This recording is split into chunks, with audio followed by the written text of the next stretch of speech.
came across someone who couldn't speak English, and I was like, how the hell did this person get into this country? Like, I mean, no offense, but, I understand, people have got to migrate and got to move to other countries, whatever, but how do you get into a country and not be able to speak English? Or not be able to communicate in the language of the country you're living in? And how is that allowed? That's my problem. So my question is... It's called multiculturalism. Yeah, multiculturalism is about combining. Yeah. How are you combining if you don't communicate? Well, they don't communicate they'll learn much. English as I mean, time, if they do communicate, I mean, that's not the point. Your question is, how do they get in here? Well, yeah, how do you get into this country without knowing how to speak English? I mean, I know in Or France, communicate in English. France, for example, even as a tourist, you're not going to get any help from anybody unless you try and attempt to speak in French. Then they'll try. Well, they do. But if you do in English, they do attempt to speak English. It's just you've got to show them. You've got to make an attempt to speak to them in French, and then they'll go, okay, at least you made an attempt. I can't understand a word you're saying. So then this person that spoke to you on the phone the other day made an attempt to speak English, however bad it may have been, but they made an attempt. Correct. Yeah, because listen, on this, I know we're talking about this, but this funny thing came up. I was watching the TV yesterday. It's something related to communication. I thought it was hilarious. There's an ad on TV and says, these days, people out there, quite a few, who cannot read or write, this is the time. Put your foot down, pick up the phone, and call this number. And I thought that was funny. Wait a minute. If I can't read or write, how am I going to call this number? But they're hoping you can pick up numerics. They're hoping. They're hoping. But look, it's... No. The fact communication. Is, how do they get in this country? I just think that we should have some kind of there should be a part of the migration process should be like in France. Okay, perfect example. 6 months after you've been in the country, you have to go in for an interview, and in that interview you have to do a comprehension test. So you have to show that you can communicate in French, that you can speak it, understand it, and I believe there's also reading and written as well. But the speaking and understanding is the important one, and that is a requirement. And if you don't pass it, then you don't get. And I reckon we should do the same thing here. We should have an English test that you have to pass. I don't think 6 months. I think 6 months is a little bit harsh. Yeah. No, 6 months. I've started. I'll finish. So give me the 6 months is harsh. Yeah.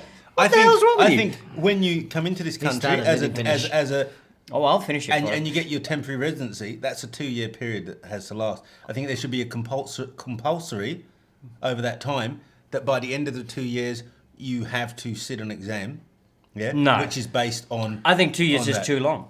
That's my point. I think 2 years is too long. Or 1 year.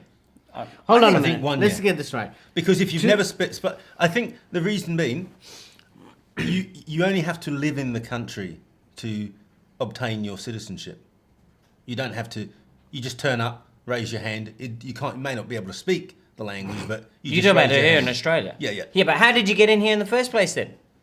Because they allowed you in, because your brother was here or your cousin was here. Yeah, that's what I'm saying. If that is the case, if you're coming in here because you're being sponsored by a family member, requirement should still be that you need to communicate. Oh no, I don't disagree with you. I don't disagree with that. I think you should be able to communicate and speak the language. If you're being sponsored, then I reckon you should have to sit that test before you get into the country. All right, now we're opening a can of worms here. We're talking about genuine people who are wanting to migrate, right? What about refugees? I was just coming. That was basically my point. For refugees, okay, there might be some criteria because of where they are and where they're coming from. Hence my 1 year rule. Exactly. No, maybe your 1 year rule can apply to refugees because it takes them more than 1 year just to go through the process of having their case reviewed. In that period, they should actually. But how do they learn English? If they're in a detention centre. Yeah. So are they then providing English language lessons? If we're providing them translators, why can't we provide them with a teacher? Yeah. Oh, don't get me wrong. I'm not against them having a teacher. I was asking the question. Okay. I'd get back in your seat if I was you, sir. Put your head in is all I'm going to say. This, aren't you? I'm very touchy about this. I'm fired up, No. I agree that they should have English lessons within the detention centres to teach them English, because there's no way you can assimilate into society if you can't speak English, and there's no way you will want to. And I think this is the fault of the government. Yeah, we'll make it too easy. No. I'm just saying. No. I agree, because if you're in Germany, and you go to Germany, you have to be able to speak the language. You can't phone up your Call a utilities company and say, "Oh, well, can I have a translator? I can't understand the language." It's like, no, you've got to get a friend here. And in England as well, they provide translators, they provide translation materials. I remember listening to this woman on this radio show, and she said she went to Germany, and unless you could speak German, there was nothing, no literature. They didn't print the literature in 7 different languages. It was one language, German. If you didn't, they gave her. One guy went to court, and he could get a translator for being in court. But he had to pay for it. He had to pay for Good. it. Yeah? That's exactly how it should He had to pay be. for his translator so he could understand it. The and only get a time fair I think trial. that should be an exception is if we're talking about refugees, because obviously they're not in a situation, a financial situation where they can hire their own translators. No, but part of that what you process said is part- of the detention centre is that you have English lessons. Some Yes. sort of whilst your education. case is pending. Exactly. Yes. You have an education. So when they say, well, it looks like your chance has come up. You may get the opportunity to, your case is up. By the way, you have to sit the exam. If you fail the exam, well, it's not really worth us putting through your application because you haven't. Well, you haven't shown the commitment Yeah. to That's, actually. that's exactly right. know, if they learned in that time, if they learned some English and were able to read and write to a certain degree, or at least but more communicate. importantly, communicate, as in verbally speaking, when their case comes up, But let me ask you a they've question. made an attempt. At least they looked at Well, as it's not favourable. an attempt. So you've got to have a standard. Yeah, but that's what I'm saying is they've come to No, that but you've got to have a standard. standard. Yeah, You're they've gonna have come a to set that standard. yeah. But and when they come to that review of that But that case, will make- they'll say it's an added bonus for But them. that will make the immigration process a lot easier. Exactly. No, Of you course. do not speak English. No, you have not passed the test. Yeah, you will not be able to assimilate into Australian society, because what's going to happen is, and I think this is what happens in Australia. And I didn't really notice it in the UK so much, but I noticed it in Australia a lot. You have lots of groups of people, and it's not because they're grouped because they're different colour.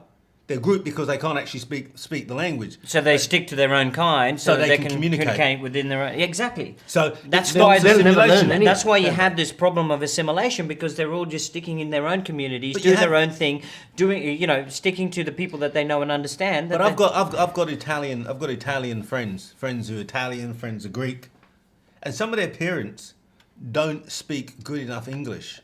Like, it's very hard to have a conversation with them, but their child has been in the country for like 30 odd years.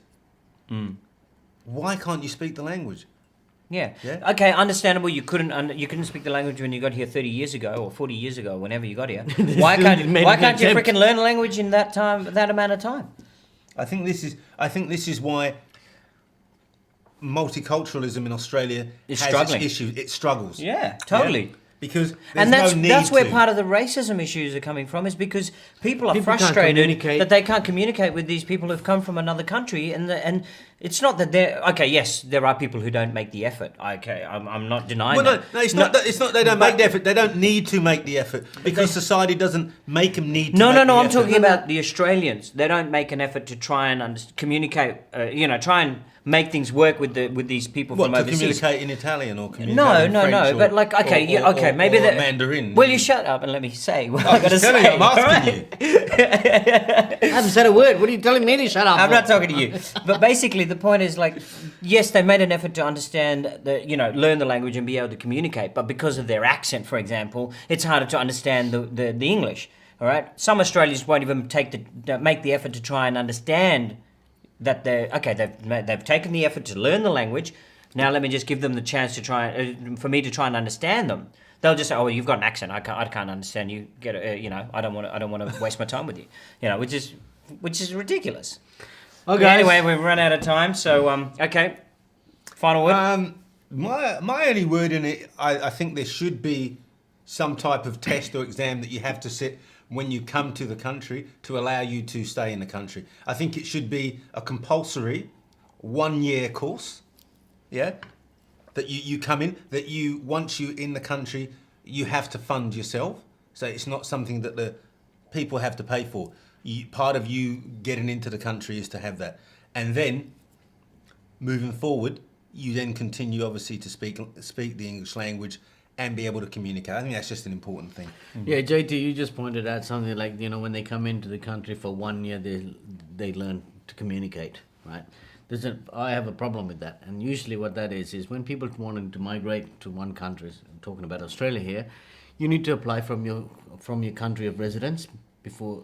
At that time, they do all their interviews and see if you're a viable person. One of the key questions is yes, they must be able to communicate. If they can't, they need to provide some proof, or they need to be able to show that they can, when they come into Australia, start communicating. Then lay them another 6-month rule or one year rule, as JT Okay. said. Well, look, no. You have to, otherwise it's not point. Let me. Okay, I'm just going to wrap this up a bit, but just to answer that question, if you're migrating here as a skilled worker, it's a totally different situation. You actually have to Exactly. pass a written test, an English written test, a competency test, which shows your comprehension levels, and you get scored, and you have to get a certain level before they'll actually give you a visa. So that's a totally different situation. I'm talking about people who are not coming here as on a skilled workers visa. I'm talking about people who are Compassionate. who are migrating here for refugee status. They're being sponsored by family members.